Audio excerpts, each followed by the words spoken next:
আমরা যারা পরীক্ষার্থী, আমরা পরীক্ষা দেব ইনশাল্লাহ।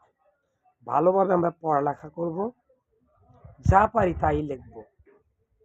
আমি অনুরোধ করব, বাংলাদেশ সহ পৃথিবীর যত স্টুডেন্ট আছেন, মাদ্রাসা, হেফজখানা, কওমি, আলিয়া, নুরানি, ভোকেশনাল স্কুল, কলেজ, ইউনিভার্সিটির যে ছাত্র ভাইয়েরা আছেন, যে স্টুডেন্ট আছেন, মহিলা কলেজ, মহিলা মাদ্রাসা, মহিলা নুরানি মাদ্রাসা, মহিলা হেফজখানা, মহিলা দাওরাখানা, যে কোনো লেভেলের হোক, আপনি যখনই এই সামনে থাকে কি পরিদর্শক গার্ড, ওনার দায়িত্ব হচ্ছে আপনার কাগজপত্রগুলা সাইন করে দেবে এবং সিগনেচার দিবে, বৈধ করে দিবে। কিন্তু আমি শুরুতে কি আরম্ভ করলাম কি নকল, দেখে দেখে লিখলাম, এটাও নকল হবে। কোনো টিচারকে জিজ্ঞাসা করিয়া আপনি লিখবেন অন্যান্য, কিন্তু এখানে টিচারে কোনো লেখা দিবে, বইলা দিবে, এটারও কিন্তু সিস্টেম ইসলামে নাই। এটাও কিন্তু নকল, কপি করা, এটা অবৈধ, হারাম, প্রতারণা ইসলামে। তারপরে আপনি ডিভাইসের মাধ্যমে নকল করবেন, তারপরে পৃষ্ঠা কাইটাইনা নকল করবেন, এরপরে পাস করবেন, তাহলে কি আপনার সার্টিফিকেটটা বৈধ হবে? অবশ্যই অবৈধ, প্রতারণা।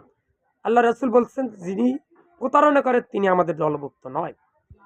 এবার আসেন, এভাবে আমি সার্টিফিকেট অর্জন করলাম অবৈধ পন্থায়, আবার অবৈধ পন্থায় এই সার্টিফিকেট দিয়ে আমি চাকরি করলাম। এবার বলুন তো, আমার সেই চাকরির বেতন খাওয়াটা কি বৈধ নাকি অবৈধ? আপনার এলাকার সম্মানিত সাহেবগণ আছেন, মুফতি সাহেবগণ আছেন, ফকিগণ আছেন, তাদের কাছে জিজ্ঞাসা করুন। অবশ্যই ইনশাল্লাহ কোরআনের এবং হাদিসের দৃষ্টিকোণ দিয়ে উত্তর আসবে, এগুলা সবই অবৈধ, হারাম, কবিরা গুনাহ, পাপের কাজ, জাহান্নামে যাওয়ার রাস্তা।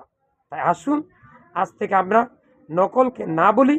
এই নকল যেই কোনো ক্ষেত্রে হোক, শুধু পড়ালেখা নয়, যেই কোনো বিষয় নকল কিছু করলে, প্রতারণা করলে, এটাই নকল, এটাই অবৈধ, এটাই হারাম। তাই আসুন, আমরা ইসলামের গর্হিত কোনো কাজ, যেটা ইসলাম সমর্থন করে না, এই জাতীয় কোনো কাজ করব না, নকল করব না। ইয়া আল্লাহ, আমি সহ পৃথিবীর সকল মুসলিম উম্মাহ, ছাত্রছাত্রী, স্টুডেন্টদেরকে নকল মুক্ত পরীক্ষা দেওয়ার তৌফিক দান করুন, আমিন।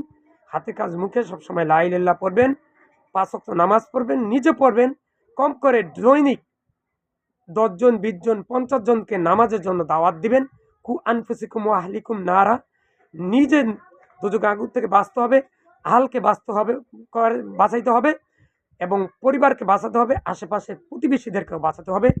আপনি মনে করবেন আপনার ঘর থেকে 40 ঘর পশ্চিমে, উত্তরে, দক্ষিণে, পূর্বে, এরা সবাইকে আপনি প্রতিবেশী মনে করে আপনি তাদেরকে 5 ওয়াক্ত নামাজের দাওয়াত দিবেন, হাতে কাজ মুখে লা ইলাহা ইল্লাল্লাহ পড়ার জন্য নির্দেশ দিবেন।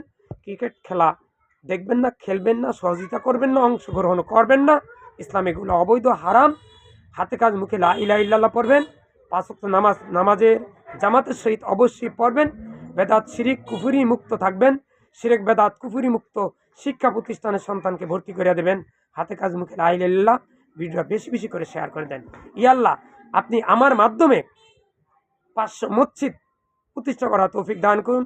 ইয়া আল্লাহ, আপনি আমার মাধ্যমে 500 হেফজখানা প্রতিষ্ঠা করার তৌফিক দান করুন। ইয়া আল্লাহ, আপনি আমার মাধ্যমে 500 কওমি মাদ্রাসা প্রতিষ্ঠা করার তৌফিক দান করুন।